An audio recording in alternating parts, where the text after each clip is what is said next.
What's going on, everybody? How you doing? Today's video is a donation request. This is for Todd. This is also probably a gift to everybody from Todd. Everybody meaning all Canadians. This is Geddy Lee with Alex LIFESON, My Effin Life in Conversation, right? The last stop on Geddy's book tour in Toronto from December 7th of this year. We're going to watch it. I cut it up into a handful of pieces, right? You know how I do whenever it's super long. I cut it up because, you know, and this one's going to be longer, obviously, because I'm yapping at first. So that's what we're going to check out. If you're new here, please subscribe, check out my videos, all kinds of videos. I do donation requests just like this one. If there's something you want me to watch, listen to, talk about, hit me up. All the information is in the description. You can email me at jpanreadsemail@gmail.com if you have any questions or just want to say hi. Yeah, okay, so I need to warn you. Okay, Todd admittedly says it's a fan video, so we're talking potato cam all the way. But what you gonna do? I only watched the parts of it just to cut it up, and it was enough for me. I'm hoping it's going to be one of those situations where I feel like it's really bad at the beginning, and then once I get done with it, I'll be like, that actually wasn't that bad. But I think this may be kind of difficult to hear. I think this is going to be difficult, and if it is difficult, I'm probably not going to say that much during the video, because I'm going to be trying to listen as closely and hard as possible to catch as much of it as I can. That's the vibe I got. I'm hoping that I'm wrong when we actually do this, but yeah, I think this is going to be really rough to listen to. But here it is. We're going to do it. This is part one. All right, part one. Let's get into it. Bam. Intro video.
Yeah.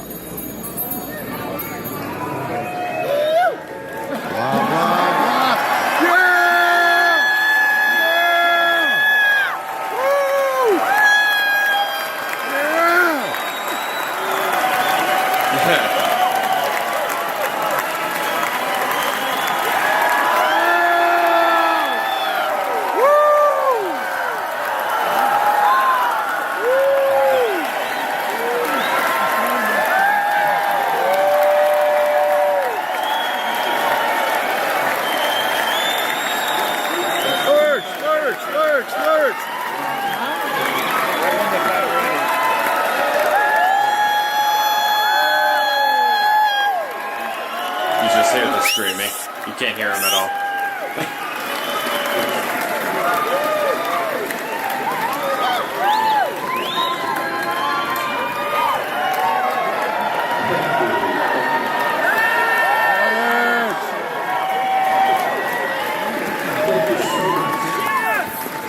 Geddy who? Geddy who? My mom was right. I see this now. It is. It's great to be here. It's great to see so many. Well, I actually can't see faces, but it's great to see so many friends here. It's really awesome that we get to get together. We've all been on a long journey together. It's pretty cool that we're at this point with Geddy, with his book. I guess you've read the book? Weir has a lot of words, so I'm not really big into words, as you can probably tell. So let's get on with it. Yeah. We're going to have a great time tonight. We have lots of great stories, and I'm going to ask Geddy now to please come out and join me.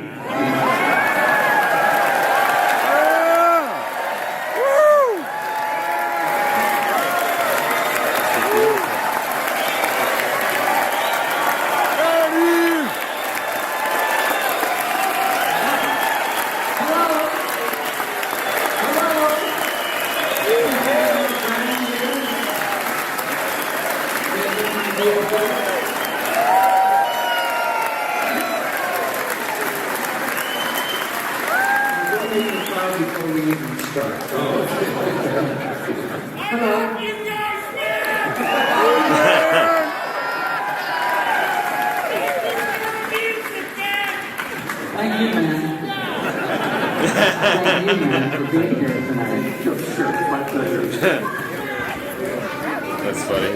You haven't felt this love in a while. No, it's amazing. It's amazing being on this stage. That's right. When did we have this? I think the first time we were here was almost 50 years ago, 49 years ago. Yeah. 74. Yeah, opening for Nazareth. That's right. That's right. Because, you know, there's this thing called memory, which I've learned a lot about. And looking back to write about your life, you have memories of, excuse me, I'm talking. Yeah, really. Moments, and we've talked about this. We'll be in the same room experiencing the same thing, but we have different memories of that thing because our memories are imbued with our emotions and we remember things differently. So tonight is like heaven for me because we can fill in all each other's gaps. Yeah, mostly. Oh, that's pretty good. Well, thank you so much for that. So it's it. That's it.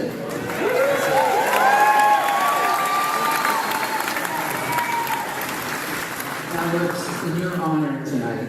Yes. We have some special guests on. Yes, I see the girls are here. Your little parties are here, although in a much more provocative pose than I would have expected for a man of your age. It was a while ago. In my dog period. You get the girls, I get the chicken. Okay, it's a deal. And some really great photos. There's a beautiful shot here of you and me and Pratt. Yeah, and that was on our very last tour and maybe the very last show, in fact, sound check. Yeah. And here's you and I having a beer in Iceland together. Yes, the right gate. That's right. And do you want to explain this one? I don't know if people can see this charming photo of Alex. That's a picture of a pig and a small pig. Yeah, I'm like, I can't see it at all. Oh, we're not going to laugh tonight. So, you know, Alex is Serbian. I don't know if you knew that. Serbians love pigs. It's Shugu, of course. Tiši dobro teško. Hvala lepo. We're cunning multilingualists. So this is a story. I'm going to tell the story. Sure. Because tonight my job is to embarrass you as often as I can. I can still. So we were in a restaurant called St. John in London. And, you know, his Serbian heritage, they eat a lot of pork, suckling pig. And so at this restaurant, it was known for nose-to-tail eating. And so there we were having a fine meal, and the table next to us had ordered an entire suckling pig. And the gentleman brought the head at the very end of their meal for them to enjoy. And I remember you watching the pig go by, the pig's head like,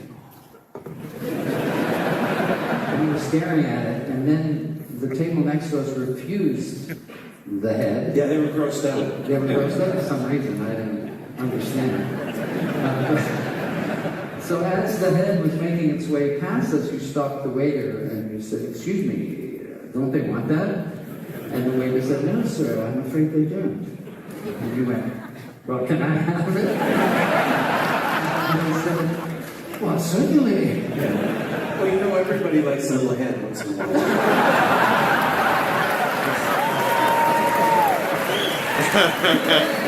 That was a lob. We were doing a show the other night, and Eric, the great Eric McCormack, was looking at this picture, and he wanted to know why you're the same color as the picture. Yeah, that's why I'm like, I can't. Oh, I see it now. I see it.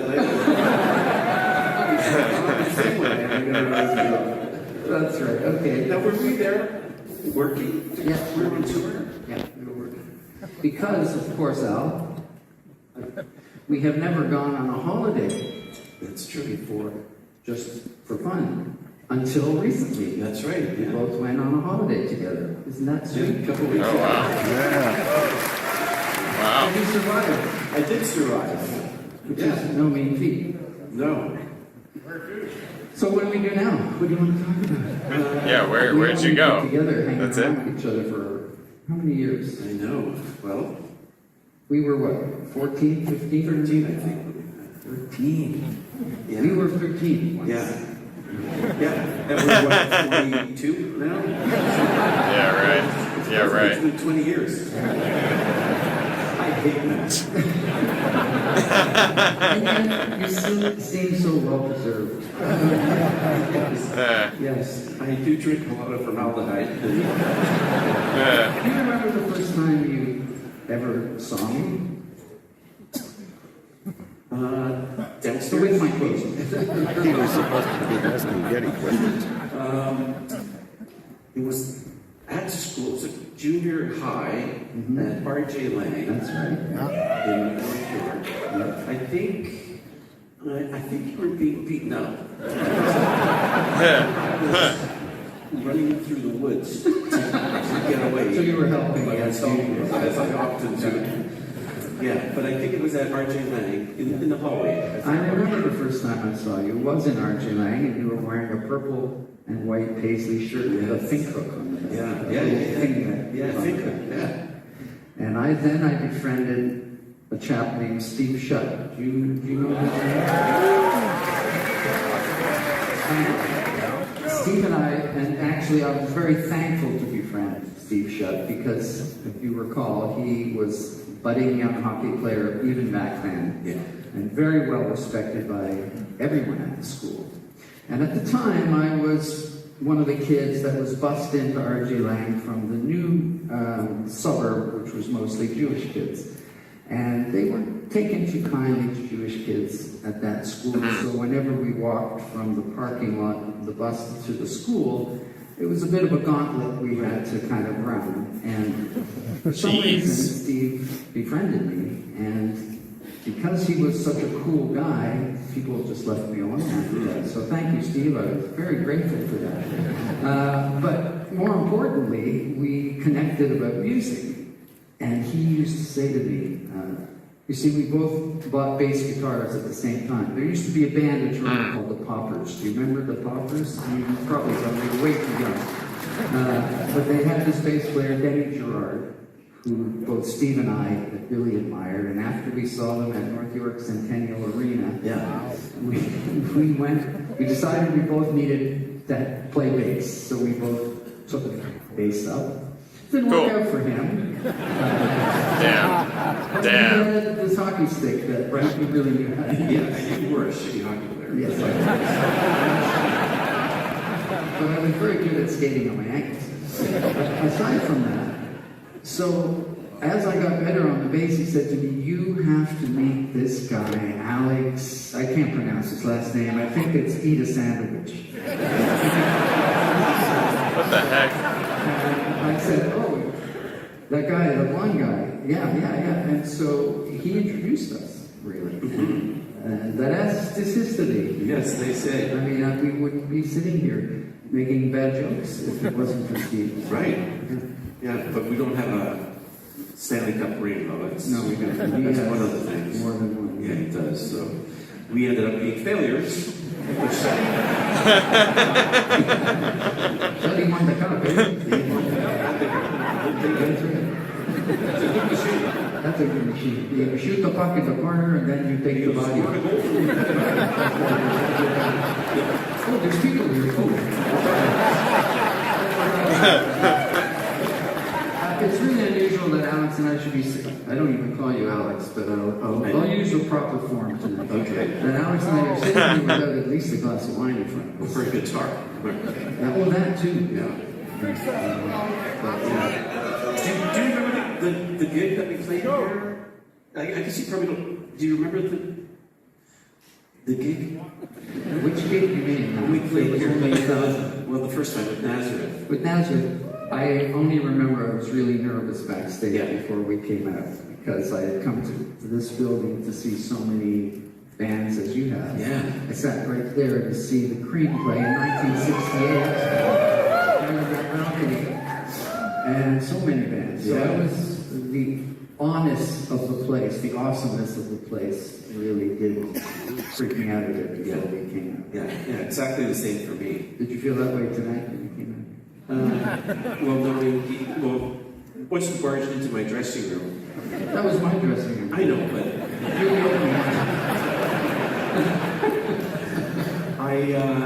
I was thinking of those gigs, and we played here so many times. I've been here so many times, like you say. I know I sat in that first row, in the first balcony for so many shows. But when we recorded our first live album here, Recording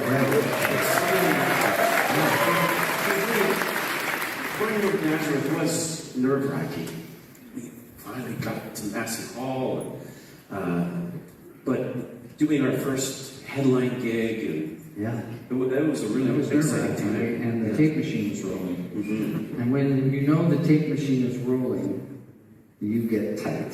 It's just a fact of life. Sure. And so every tiny mistake you make in your brain is amplified like error. Right.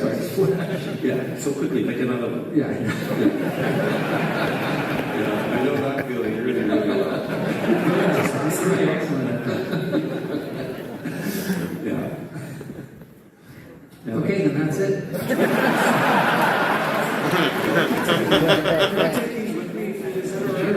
Do you have some use for them?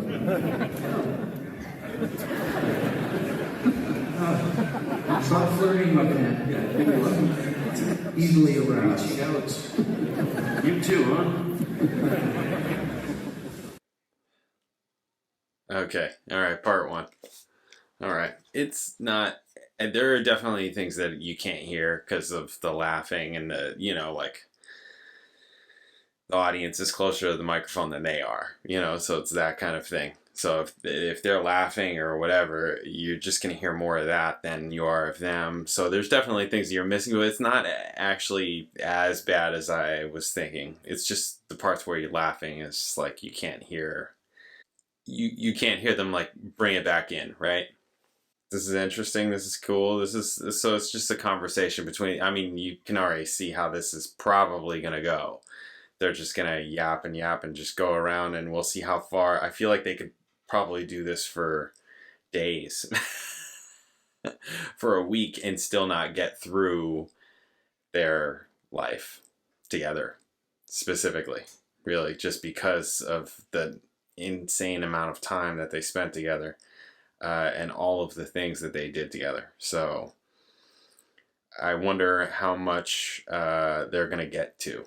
Or if it's really just going to scratch the surface. It probably is just going to scratch the surface. I really wonder how far they're going to go. Or they'll be able to go just time-wise. I think that the time limit is probably going to stop them. Anyways, and I wonder how much of this is kind of planned out, like talking points, things like that. How much they thought about ahead of time. I kind of wonder, maybe not that much, just because they're just going to shoot the shit and do their thing just in front of an audience, right? Which is great. That's totally fine. Yeah. Cool. Okay. So far talking about just them meeting and all of that. That was cool. I didn't know the thing about how he was playing, like how he got into the bass, basically. That's interesting. And then meeting Alex and lots of jokes. Right? Lots of jokes. This is cool. don't know what else to add, but here it is. We're starting it. It's the beginning, and we've got like I said, a handful of parts, and we're just gonna do it. So cool. Part 2 coming up. I'll catch you then later.